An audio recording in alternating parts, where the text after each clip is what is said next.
So ayan, magandang umaga po sa ating lahat mga kabakyard. Welcome back po sa ating vlog ngayong araw. So ngayon po, pag-usapan naman po natin ngayon ang basilan chicken. So ang tanong po natin dyan, kung ikaw po ba ang tatanungin natin, isa po bang native chicken ng Pilipinas ang basilan chicken kasama na po ang huluano? So, hindi naman po natin alam yan kung talaga po bang native chicken yan. So, at gagawin po natin yan, hihimay-himayin po natin ngayon yung mga native chicken. So, unang-una po ang mga native chicken po dito sa Pilipinas ay iba po ang laki sa ibang native po sa ibang bansa. So, magbibigay po tayo ng example dyan. Doon po sa Mindoro, sa amin, sa Oriental Mindoro, gawa po ng taga-Oriental Mindoro naman po tayo. Ang native po namin doon, mga Tagalog.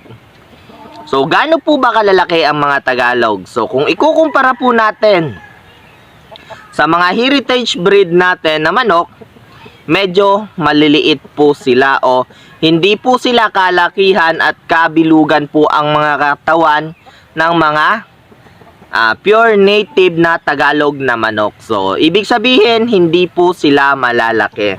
So, ngayong nandito na po tayo sa Bohol, meron po din tayo mga native chicken dito. So, ang tawag naman po natin dito sa ating native chicken dito po sa Bohol ay Bisaya. O, kung tawagin po natin ay Bisayang mga manok. So, gaano po ba kalalaki ang mga native chicken dito po sa Bohol?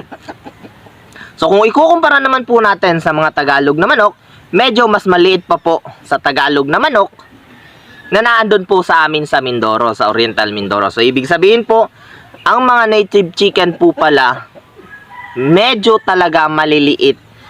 Kung napapansin nyo po, kung kayo po ay familiar sa mga labuyo, ayan po mga klaseng yan, ganun po kalalaki ang mga native chicken po talaga na original, na native po dito po sa atin sa Pilipinas. So, pag-usapan po natin yung mga native chicken daw sa basilan. So, hindi po natin sure yan kung native chicken po ba talaga sa basilan yan o dito po sa Pilipinas o may halo na po ba na klase ng mga manok yan. Gawa, kung mapapansin nyo po yung mga basilan chicken ay medyo bilugan na po, matatangkad at saka malalaki na po ang kanilang pangangatawan. So, kung ikukumpara po natin siya sa Shamu, medyo kaunti lang po ang kanilang agwat sa itsura lang, sa tuka at saka sa forma o sa tayo, yun lamang po ang pinagkaiba nila.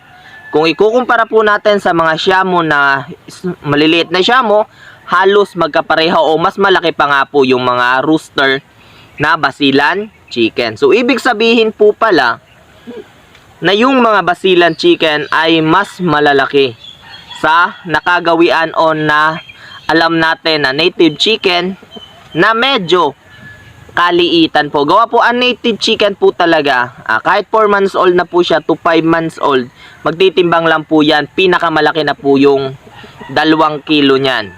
Karalimitan po niyang 4 months to 5 months, 1 kilo pa lang po talaga yan kung pure native chicken, hindi po upgraded na native chicken. So, ang makakasagot lang po talaga niyan, yun po talaga mga expert na mga taga-Basilan, taga-Mindanao, o yun po talagang nakakaalam kung talaga po bang native chicken ng Pilipinas o ng Basilan ang basilan chicken. So, sa nakakaalam po, baka naman po alam nyo, paki-comment na lang po sa baba kung native chicken po ba ang basilan chicken dito po sa Pilipinas o tinatawag na po natin yan na meron na pong mixed breed na galing po sa ibang bansa o galing sa ibang manok bago po naparami dyan sa basilan yung mga basilan chicken na medyo malalaki, matatangkad at hindi na po kasing laki ng regular size na native chicken na atin pong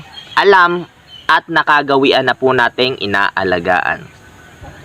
So, sasaybit na rin po tayo sa native chicken. So, maganda po bang alagaan ang ating mga native chicken? So, para sa akin po, maganda po ang alagaan na ang native chicken. So, bakit po ba magandang alagaan ang native chicken? gawa po ng medyo madali po silang alagaan at pwede po natin silang pakawalan kung saan na pwede po natin silang tawagin lamang kung tayo po ay magpapakain sa kanila. So, sa susunod po nating video, ano po ang advantage at disadvantage ng native chicken? Kung ikukumpara po natin sa mga hybrid o yun po mga heritage chicken natin sa ating pong yard. Sana po nakatulong at magandang umaga po ulit. Happy farming!